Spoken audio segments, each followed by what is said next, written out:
Tamil media நேயர்களுக்கு அன்பு வணக்கம். இன்றைய நேர்காணலில் நம்முடன் இணைந்திருப்பவர் அரசியல் விமர்சகர் தாமஸ் பிராங்கோ சார். சார் வணக்கம் சார்.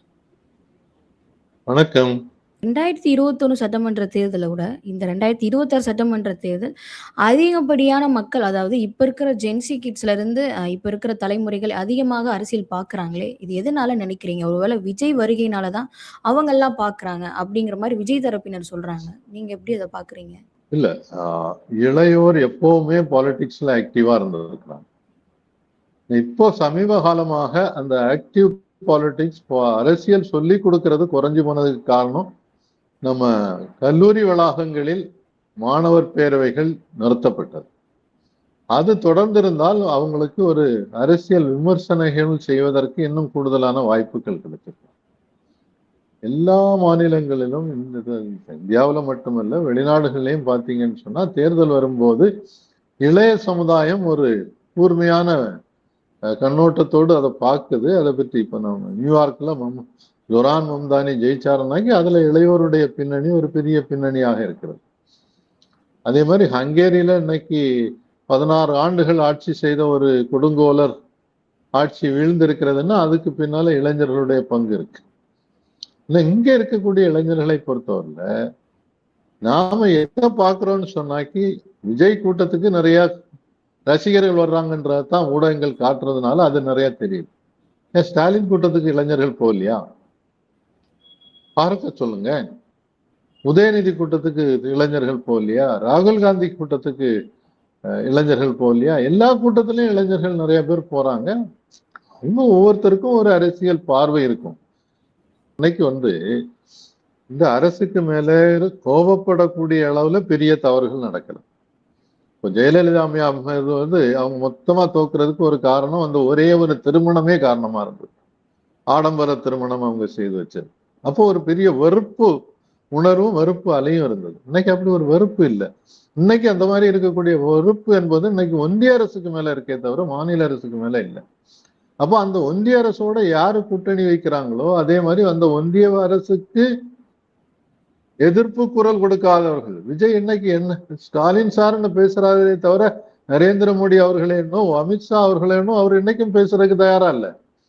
அப்போ அதுக்கு அவருடைய அரசியல்ல வேற ஒரு உள்நோக்கம் இருக்கிறதுன்றது தெளிவா தெரியுது. அவரை யாரு ஆட்டி படைக்கிறாருன்றது தெரியுது. அப்படி இருக்கும்போது இன்றைக்கு நம்ம களத்துல நிற்கக்கூடியவர்கள் மத்தியில என்ன அணுகுமுறை இதுவரை இருந்திருக்கிறதுன்றதான் எல்லாரும் கூர்மையா பார்க்கிறாங்க.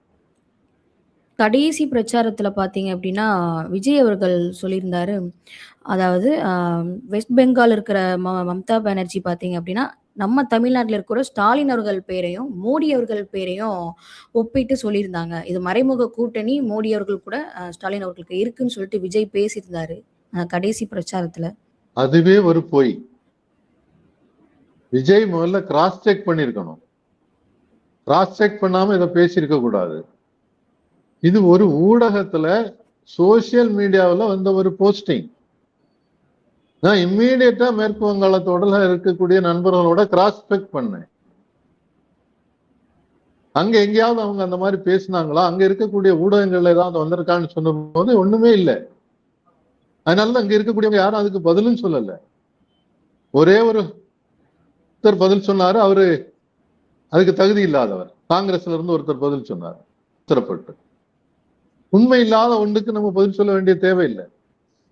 நமக்கு அரசியல் இருக்கிறவங்களுக்கு அதே மாதிரி ஊடகங்கள் இருக்கிறவங்களுக்கு ஒரு பெரிய கடமை இருக்குது. எதுவுமே ஒரு ஃபேக்ட் செக் பண்றது, உண்மையா தெரிஞ்சுக்கிறது. ஏன் அது அப்படின்னா அவ்வளவு ஸ்ட்ராங்கா மம்தா பானர்ஜி பேசியிருந்தா அது ஒரு விவாத பொருளாக மாறி இருக்கணும்ல.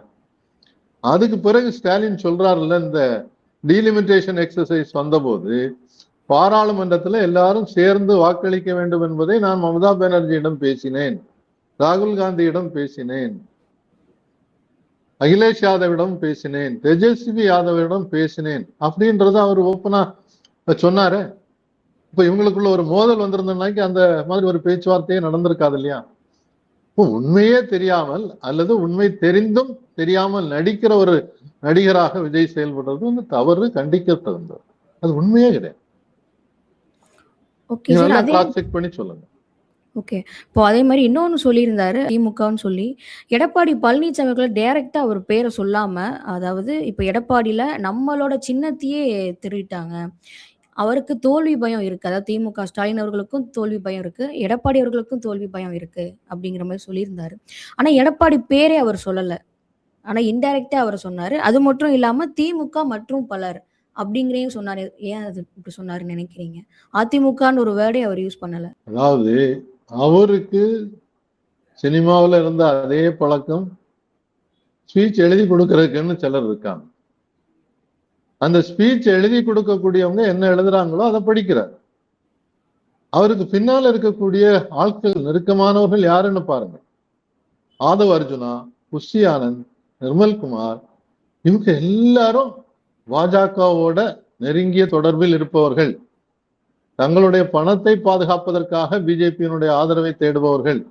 அதனால பாஜக கூட்டணியில் இருக்கக்கூடிய ஒரு எடப்பாடியை பேரை சொல்லி சொல்ல வேண்டாம், மறைமுகமாக சொல்லுவோம். அங்க அவங்க போட்ட கேண்டிடேட் காணாம போயிட்டான்னாக்க இவங்க என்ன செய்துட்டு இருந்தாங்க? இப்போ ஒரு கேண்டிடேட் போடும்போது இந்த மாதிரி எல்லாம் முயற்சி நடக்கும்ன்றது ஒரு அரசியல் தலைவர்களுக்கு தெரியும். நம்ம ஸ்ட்ராங்கான கேண்டிடேட்டா போடணும், எந்த ஒரு பிரஷருக்கும் ஈல்ட் ஆகக்கூடாதுன்னு. அப்படி ஒரு பிரஷருக்கு ஈல்டாகி அந்த களத்தை விட்டு ஓடி போகக்கூடிய ஒரு ஆளை ஏன் தேர்ந்தெடுத்தாங்க? இன்னைக்கு அவங்க போட்டிருக்கக்கூடிய பல கேண்டிடேட்டினுடைய தகுதிகளை பாருங்க.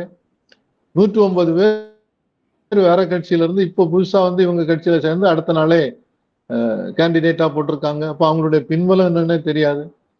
பலருக்கு மேல ரொம்ப மோசமான குற்றச்சாட்டுகள் இருக்கு. அவங்க எல்லாம் கேண்டிடேட் போட்டிருக்காங்க. ஆனா விஜய் அறிமுகம் போது நான் தேர்ந்தெடுத்து கொண்டு வந்த பிரதிநிதிகள் அப்படின்னு சொன்னாரு. என்ன தேர்ந்தெடுத்தார்? அவருக்கு தேர்ந்தெடுக்கிறதுல ரோலே இருக்குல்ல, கீழே இருக்கிறவங்க தான் அது செய்தாங்க. அதனாலதான் இந்த தவறுகள் நடந்தது. அப்போ விஜய் இந்த மாதிரி பேசும்போது அவர் வந்து அதிமுகவை பெரிய அளவுக்கு கிரிட்டிசைஸ் பண்ணவே இல்லை, பாஜகவை சுத்தமா கிரிட்டிசைஸ் பண்ணல. அவர் எல்லாத்துலயும் பேர் உச்சரிக்கிறது ஒரே ஒரு பேர் தான். அது வந்து அவருக்கு அழகே இல்லை. அவருடைய வயசு என்ன, ஒரு முதல்வருடைய வயசு என்னன்றதையாவது அவர் யோசிச்சு பார்க்கணும். இதோட அந்த அரசியல்ல இருந்து அவர் காணாம போயிடுவாருன்னு நினைக்கிறேன். அண்ணா ஆந்திர பிரதேசத்துல நல்ல உச்சகட்டத்துல இருந்த ஒரு திரைப்பட நடிகர். அப்ப அவங்க தான் அங்க சூப்பர் ஸ்டார்னு சொல்லிட்டு இருந்தாங்க, சிரஞ்சீவி. இதே மாதிரி அரசியலுக்கு வந்தாரு, தேர்தல் களத்துல குதிச்சாரு, ஒரு சீட்டு கூட ஜெயிக்கல. அதோட கட்சியை மூடிட்டு திருப்பி நடிகைக்கு போயிட்டார். அந்த நிலைமை தான் விஜய் அவர்களுக்கு வரும் அப்படின்றதுதான் என்னுடைய கணிப்பு. விஜய் நல்ல நடிகர், அதெல்லாம் நடிக்கட்டும். ஓகே. இப்ப யாரோட வாக்கு அதிகமா போகும்னு நினைக்கிறீங்க விஜய்க்கு? எந்த age group of categories of people அதிகமா வாக்கு செலுத்துவாங்கன்னு நினைக்கிறீங்க? அவருக்கு போகக்கூடிய வாக்குகள் வந்து இந்த ஃபர்ஸ்ட் ஜெனரேஷன் ஓட்டர்ஸ்ன்னு சொல்றோம் இல்லையா, முதல் தடவையாக ஓட்டு போடக்கூடியவங்கள்ல பலரும் அவங்களுக்கு ஓட்டு போடுறதுக்கு வாய்ப்பு இருக்கு. அதுக்கு 3 காரணங்கள் இருக்கு. ஒன்று, அவங்க அரசியல் என்னன்றத ஆழமாக இன்னும் புரிந்து கொள்ளாதவர்கள். நிறைய பேர் மாற்று மாற்றுன்னு சொல்றாங்க. ஆனா எது மாற்று என்பதற்கு கேள்வி கேட்டீங்கன்னா அவங்கள்ட்ட எந்த பதிலும் இல்லை. 3வது, அவங்க வந்து ஒரு திரையுலகத்துல ஒரு பெரிய சாதனையாளராக, ஒரு பெரிய ஹீரோவாக ஒருத்தரை பார்த்துட்டு இருக்காங்க. அவர் வந்து அரசியல்ல வந்து குவிச்சிருக்கிறாரு, அதனால அங்க செய்த மாதிரி அப்படின்னு எதிர்பார்க்கிறாங்க. அந்த எதிர்பார்ப்புனால இந்த இவங்களுடைய ஓட்டு கூடுதலாக கிடைக்கும். ஆனா அந்த எண்ணிக்கை என்பது சதவீதம்னு பாத்தீங்கன்னா ஃபர்ஸ்ட் ஜெனரேஷன் ஓட்டர்ஸ் ஒவ்வொரு தொகுதியாக பாத்தீங்கன்னு சொன்னா 12% முதல் 18% தான் அந்த ஃபர்ஸ்ட் ஜெனரேஷன் ஓட்டர்ஸ் இருக்காங்க. ஸோ அவங்க மட்டும் தீர்மானித்து ஒரு எலெக்ஷனுடைய முடிவை மாற்ற முடியாதுன்றதுதான் உண்மை. விஜயோட பிரச்சாரம் கூட்டத்துல நெறைய பேர் வருது ஜென்சியா தான் இருக்கு. அதுலயும் என்ன சொல்றாங்க அப்டின்னா, ஒரு சிலருக்குலாம் வாக்கே இல்ல. அவங்கலாம் இன்னும் 18 ஏஜே ஆகல. அப்டிங்கிற மாரி பார்க்கப்படுதே சார். கூட்டங்கிறது பெருசா இருக்கலாம். ஆனா, அவங்களுக்கு ஓட்டு உரிமை இல்லாதவங்க தான் அதிகமா இருக்காங்கன்ற மாரி பார்க்கப்படுதே. பள்ளி மாணவர்கள் போறாங்க, பள்ளி மாணவிகள் போறாங்க, யூனிஃபார்மோட கூட போறாங்க. அதெல்லாம் நம்ம அந்த கூட்டங்கள்ல கண்கூடாக பார்க்க முடியுது. இப்ப அவங்களுக்கு வந்து ஒரு சினிமா தலைவரை பார்க்க போகிறோம் என்ற ஒரு உணர்வோடு அதை நேரடியா பார்த்துடுறோமே. இவ்வளவு நாளும் ஸ்கிரீன்ல தானே பார்த்தோம், நேரடியா நம்ம ஊருக்கு வராரா போய் பார்ப்போன்றதுக்காக ஓடோடி போகிறார்கள். அதை வச்சு ஓட்டு தீர்மானிக்க முடியாது.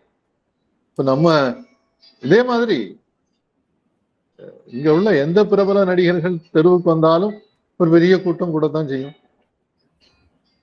நயன்தாரா அவங்க ஒரு கூட்டத்துல வந்து பொது இதுல அறிவிச்சிட்டு வர்றாங்கன்னு வச்சுக்கிடுங்க. ரோட்ல எவ்வளவு பெரிய கூட்டம் இருக்கும், அங்க எவ்வளவு அடிதடி நடக்கும். அதை வச்சு அவங்களுக்கு எல்லாரும் ஓட்டு போடுவாங்கன்னு முடிவு செய்ய முடியுமா? அப்ப இந்த ஜென்சின்னு நீங்க சொல்லக்கூடிய இந்த இளைய தலைமுறை இன்றைக்கு அரசியலை இன்னும் கூர்மையாக பார்க்கவில்லை. கொஞ்சம் ஆழமாக அவங்க பார்த்தாச்சுன்னு சொன்னா, ராதிகா கணேஷ் வந்து ஒரு ஊடகத்திற்கு கொடுத்த பேட்டியில அழகா சொல்லியிருக்கிறாங்க. 2011 டெல்லியில் நடந்த, அதாவது இந்தியா அகென்ஸ்ட் கரப்ஷன் என்ற பெயர்ல அண்ணா ஹசாரையை வச்சு நடத்திய ஒரு நாடகம் இன்றைக்கு தமிழகத்தில் பிஜேபியால் அரங்கேற்றப்படுகிறது. அதற்கு கருவியாகத்தான் விஜய் பயன்படுத்தப்படுகிறார் என்றது அவங்க அழகா தெளிவா சொல்லியிருக்காங்க. அவங்க 2011 போராட்டத்துல நேரடியா கலந்துகிட்டவங்க, அதனால பாதிக்கப்பட்டவங்க. ஆனா அதை கண்கூடா சொல்றாங்க. அப்ப அதை நம்ம வந்து இளைஞர்கள் போதுமாக அளவு பார்த்து புரிஞ்சுக்கிட்டாங்கன்னா, சோசியல் மீடியா நிறைய பார்க்கக்கூடியவங்க, பார்த்து புரிஞ்சவங்க வந்து ஓட்டு போது யோசிச்சுதான் முடிவு பண்ணுவாங்க. Okay sir. இப்ப விஜய் அதிகமா சொல்றது என்னன்னா, கட்சிக்கு வந்து ஓட்டு போடுறதுக்காக காசு அதிகமா குடுப்பாங்க. வாங்கிக்கோங்க. வாங்கிட்டு நம்ம விசில் சின்னத்துக்கு ஓட்டு போடுங்கன்ற மாரி நெறைய டைம்ல சொல்லியிருக்காரு. இவர் கட்சி தாவேகா தரப்பினர் இந்த மாரி வாக்கு செலுத்துவதற்கு பணம் கொடுக்கதற்கு வாய்ப்பு இருக்குன்னு நெனைக்கிறீங்களா? நிச்சயமா கொடுத்துட்டு இருக்காங்க. நான் கண்கூடா பார்த்தாச்சு. ஓகே. எந்த கன்னியாகுமரி தொகுதி? மாவட்டத்துல குளச்சல் தொகுதியில அவர் பணம் கொடுத்து வாங்கினவர்கள் சொன்னாங்க, எங்களுக்கு ஓகே. வந்து வீட்டுல வந்து பணம் தந்தாங்க அப்படின்னு சொல்லி. அதனால பணம் இன்னைக்கு தேர்தல் ஆணையம் ரொம்ப கவனக்குறைவா விட்டுடுச்சு. எல்லாரும் காசு கொடுக்கறாங்க. சில தொகுதிகள்ல காசு கொடுக்கறதில்லன்னு முடிவு பண்ணி அது தெளிவா இருக்காங்க. சில அரசியல் கட்சிகள் இருக்கு.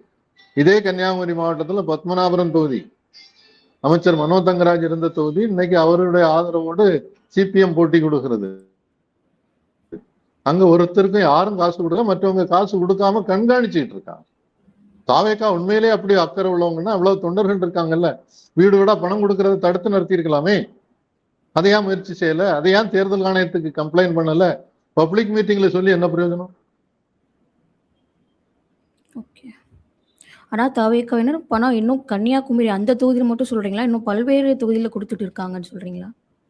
இது எனக்கு ஆதாரபூர்வமாக தெரிஞ்சது, அதை சொல்றேன். ஒரு பானை சோற்றுக்கு ஒரு சோறு பதம்னு சொல்லுவாங்க. அந்த அடிப்படையில பார்த்தோம்னா இதே முயற்சி மற்ற இடங்களிலும் நடக்கும் அப்படின்றது என்னுடைய பார்வை. அதுக்கான ஆதாரங்கள் என்கிட்ட கிடையாது. ஆனா இங்க வந்து எனக்கு கண்கூடாக தெரிஞ்ச ஒரு விஷயம், பணம் பெற்றவர்களே சொன்ன விஷயம். ஆமா, இங்க வந்து கொண்டு வந்து கொடுத்தாங்க அப்படின்னு சொன்னாங்க. சோ அதுல இருந்து தான் சொல்றேன். தாவேக்கா நிச்சயமாக அப்படி சார். வந்து நேர்மையோ ஒழுங்கையோ எதையும் கட்டுப்பிடிக்கக்கூடிய கட்சியாக இன்னைக்கு மாறல. உண்மையில இந்த தோல்வியை தாங்கி கொண்டு கூட ஒரு 5 வருஷம் அரசியல்ல இறங்கி களத்துல போராடி மக்களுக்காக குரல் கொடுத்து மாநில அரசுக்கு தேவையான உரிமைகளுக்காக ஒன்றிய அரசுக்கு செய்யக்கூடிய தவறுகளையும் தட்டி காட்டி ஒரு அரசியல் நடத்தினாருன்னா விஜய் பிற்காலத்துல ஒரு நாள் வருவதற்கு வாய்ப்பு இருக்கு. ஆனா அதுக்கான அவர் நேரமும் அதற்கான கஷ்டமும் ஏத்துக்கிடுவாரா? இன்னைக்கு எல்லா மாநிலத்துல 234 தொகுதியில எத்தனை தொகுதியில போய் பிரச்சாரம் பண்ணாரு? கணக்கு போட்டு பாருங்க. இன்னும் அவருக்கு கூடுதலான ரெஸ்ட் தேவைப்படுது, அங்க அவருக்கு ஓட்டு அடி ப்ரிப்பரேஷன் வாங்கும் தேவைப்படுது. இல்லையா? நெறைய இடத்துல அவர் பிரச்சாரம் பண்ணாம இருக்கிறது, அவருக்கு ஓட்டு அடி வாங்கும் ஆமா, இல்லையா? நிச்சயமா அடி வாங்கும். அதுல மாற்றுக்கிறதே கிடையாது. அதை பற்றி அவங்க எல்லாம் கவலைப்படுற மாதிரி தெரியுது. அவங்களுக்கு கொஞ்சம் ஓட்டை பிரிக்கிறது தானே இலக்காக கொடுத்திருக்கிறாங்க. அந்த வேலை நடந்துட்டு இருக்கு. இலக்காக அடிமட்டம் வரைக்கும் நடக்கும். நிச்சயமாக சார். இந்த தேர்தல் பார்த்தீங்க அப்படின்னா, கடும் போட்டியாகத்தான் இருக்கும் எதிர்பார்த்திருக்கோம். ஆனா திமுகவிற்கு தான் அதிகப்படியான தொகுதி வென்று அவங்க தான் வெற்றி பெறுவாங்கன்னு சொல்லியிருக்கீங்க. அது மட்டும் இல்லாம தாவேகாவினர் பல விமர்சனங்கள் அவங்க மேல இருந்தாலும், ஆனா அவங்க வந்து அ என்னதான் ஓட்டு காசு குடுக்காம இருக்கேன்னு சொன்னாலும், ஆனா குடுத்துட்டு தான் இருக்காங்கன்னு பகிரங்கமான ஒரு தகவல் சொல்லியிருக்கீங்க. நிச்சயமாக சார். தொடர்ந்து பேசுவோம் சார். நன்றி சார். நன்றி, வணக்கம்.